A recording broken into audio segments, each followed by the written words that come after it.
আসলে সে অন্য শহরে ব্যবসা করত। আমি যে শহরে থাকতাম সে এখানে এসেছে একটা কাজে। 2 মাস পর সে তার শহরে চলে যাবে, তার ব্যবসার কাজে এসেছিল। সে একা মানুষ, আমার পাশে 2 মাসের জন্য বাসা নিল আর আমাকে বলল প্রতি মাসে বাংলার 5,000 টাকা দেবে, তারে যেন 2টা ভাত খাওয়ায়।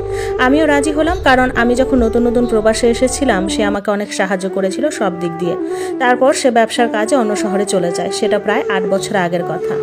আমি বউকে বললাম, সেও রাজি হলো, কারণ হচ্ছে আমাদের একজনের খাবার এমনিতেও বেঁচে যেত। যাই হোক, সে 2 বেলা খেয়ে চলে যেত। বড় ভাইটার আর্থিক অবস্থা আমার চেয়েও অনেক ভালো ছিল। সে বাংলার 5,000 টাকা দিলেও দেখা যেত অনেক বাজার করে আনতো আমাদের ঘরে। এটা ওটা আমার বউকে কিনে দিত। আমার বউ তাকে ভাই বলতো। আমি আর তার থেকে পরের মাসে 5,000 টাকা নেই না। সে 2 মাস থেকে চলে যায়। এদিকে বউকে 2 বছর আমার কাছে রেখে পাঠিয়ে দিই ওই ভাইটার সাথে, কারণ ওই ভাইটাও দেশে যাচ্ছে ছুটিতে। বাংলাদেশের এয়ারপোর্ট থেকে আমার বাবা আর তার বাবা আমার বউকে রিসিভ করবে। শুধু প্লেন জার্নিটা একা দিতে চাইছিলাম না, তাই ভাইটার সাথে দিলাম। আমি 1 বছর পর যাব দেশে। বলে রাখি, ভাইটার বাড়ি ঢাকাতে ছিল, বিমান ঢাকা হয়ে চিটাগংয়ে নামবে। বউ চলে যাওয়ার পর বউকে অনেক মিস করতাম, ঘরে ঢুকতে পারতাম না। দিন দিন যেন তার প্রতি আমার ভালোবাসা বাড়তেছিল। 1 বছর পর দেশে গেলাম, সাথে 5 ভরি গহনা নিলাম। যাওয়ার পর 3 মাস থাকলাম। আল্লাহর রহমতে বউ আমার এবার কনসিভ করলো। কি যে খুশি লেগেছে বলার মতো না। আমি একটা গরু কিনে বিরিয়ানি পাকিয়ে ইয়াতিম সহ সবাইকে খাইয়েছি। দেশে 3 মাস থেকে চলে আসি, কারণ আমার বউয়ের ডেলিভারির সময় আমি আবার যাব এ আশাতে।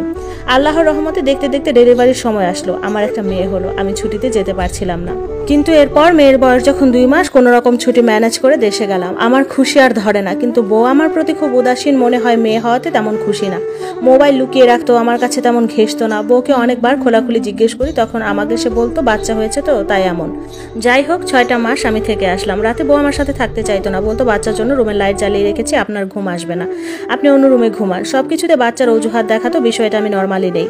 6টা মাস ছুটি কাটিয়ে আবার চলে আসি। এসেই কল দিলে বউ কল ধরতো না, আমাকে বিজি দেখাতো, নাম্বার বন্ধ থাকতো। তো আমি যখন অন্য কাউকে আমাদের বাড়িতে পাঠাতাম নাম্বার বন্ধ দেখলে, তখন তারা বলতো সে তো ফোনে নাকি তোমার সাথেই কথা বলছে। এভাবে 1টা বছর যাওয়ার পর তাকে বললাম, সমস্যা কি?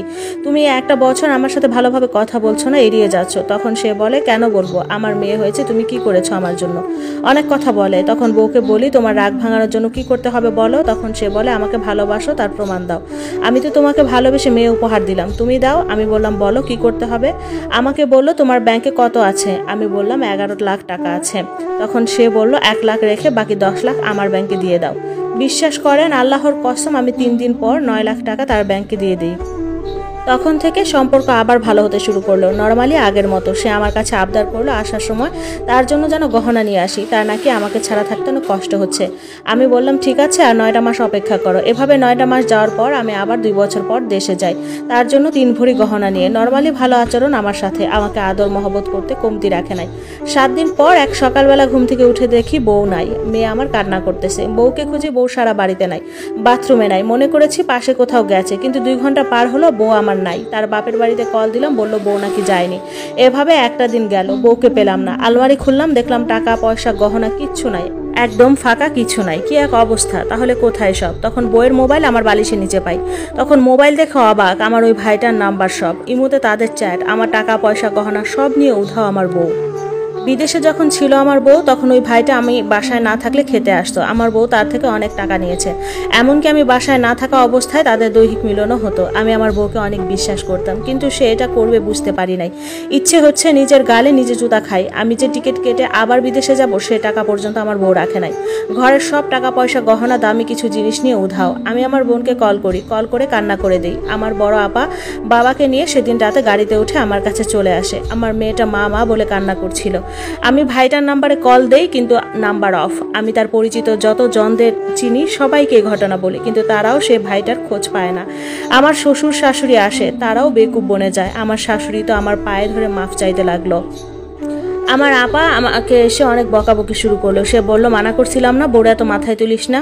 আচ্ছা যাই হোক, যা যাওয়ার তা গেছে, মাথা থেকে ঝেড়ে ফেল। আচ্ছা বললেই কি মাথা থেকে ঝেড়ে ফেলা যায়? আমার ভালোবাসায় আমি একটুও ফাঁক রাখিনি। আমি তাকে আমার দুনিয়া ভাবতাম, এটাও চিন্তা করতাম আখিরাতে একসাথে থাকবো। কিন্তু সে আমার বুকে লাথি মারলো। আমি রাতে ঘুমালেও কান্না করতাম। আমি তাকে তখনও ভুলতে পারি নাই। সে যদি এসে আমার কাছে মাফ চায়, আমি তাকে মাফ করে দিব। আমার বউকে অনেক খুঁজেছি, কিন্তু কোনো খোঁজ পাইনি। থানায় জিডি করেছি, উধাও হয়ে যাওয়ার মামলা করেছি, কিন্তু কোনো লাভ হলো না, কোনো হদিস পেলাম না। আচ্ছা, কেউ ইচ্ছে করে হারিয়ে গেলে তাকে কি আর খুঁজে পাওয়া যায়? দেশে থাকা অবস্থায় সম্পূর্ণ খরচ আমার ছোট ভাই দিয়েছে। সে আমাকে সাহস দিল, বলল কিছু হবে না, আমরা আছি। আমি পারিবারিকভাবে যদি মানসিক সাহস আর শান্তিটা না পেতাম আমি তখনই মরে যেতাম। 4 মাস দেশে থাকার পর মেয়েকে আপার কাছে রেখে আমি আবার প্রবাসে চলে আসি। প্রবাসে আসার পর ওই ভাইরা যে শহরে থাকতো সেই শহরে গিয়ে ওনার খোঁজ করি, কিন্তু সবাই বললো উনি দেশে গেছেন। প্রবাসে থাকা অবস্থায় ও অনেক খুঁজেছি কিন্তু পাইনি। এভাবে 3টা বছর কাটিয়ে দিলাম। ইদানিং আমার মেয়েটা বলে, বাবা আসবে না তুমি? আমার মেয়েটার কোনো খরচ আমার বোন নিত না, দিতে চাইলেও নিত না। আমার ছোট ভাই পাঠাতো, বাপে টুকিটাকি দিত আর বোনে তো দিতই। 3 বছর পর আপা চাপ দিতে লাগলো দেশে আসার জন্য। মেয়েটাও কান্নাকাটি করতো। 3 বছর পর আমি আবার দেশে আসি। দেশে আসার পর দেখলাম মেয়ে আমার অনেক বড় হয়ে গিয়েছে। আমি মেয়ের জন্য আর আপার বাচ্চাদের জন্য টুকিটাকি জিনিস নিয়েছি, এছাড়া আর একটা জিনিসও নিয়ে যায়নি। দেশে যাওয়ার 7 দিন পর আপার বাবা আমাকে ধরলো আবার বিয়ে দিবে। তারা মেয়ে সহ সব রেডি করে রেখেছে। আমি কোনোভাবেই রাজি না। তখন বাবা আমার দিন রাত কান্নাকাটি করতো, আপাও করতো। এসব সহ্য করতে না পেরে রাজি হলাম, কিন্তু বললাম আমি কিছু খরচ করতে পারবো না। আপা বলল, তুই শুধু কবুল বলবি, সব আমরা করব। আপা মেয়ে ঠিক করলো, খুব গরিবের মেয়ে। আপা আর বাবা মিলে মেয়েরে 1 ভরি গহনা দিল আর টুকিটাকি বিয়ের সাজনি দিল। আমি একটা টাকা পয়সাও খরচ করিনি আমার দ্বিতীয় বিয়েতে। আমাদের বিয়ে হলো। মেয়ের নাম জান্নাত, খুব গরিবের মেয়ে। মেয়েটার বাবারই। মেয়েরা 2 বোন 1 ভাই। মেয়ে সবার বড়, বয়স মেয়ের 18 এমন হবে। তার ছোট ভাইয়ের বয়স 5 বছর আর ছোট বোনটার 9 বছর। মেয়ের সাথে আমার বাসর দেওয়া হলো। এবার বাসরে কোনো ফুল রাখিনি। আমার মেয়েটা আপার সাথে ঘুমালো সেদিন। জান্নাতের চেহারা দেখে আমি জান্নাতকে 100 টাকার একটা নোট দিলাম। সে আমাকে বলল, জায়নামাজটা কোথায়, একটু নামাজ পড়তাম। আমি সেদিন আর নামাজ পড়লাম না। তাকে জায়নামাজটা দিয়ে আমি শুয়ে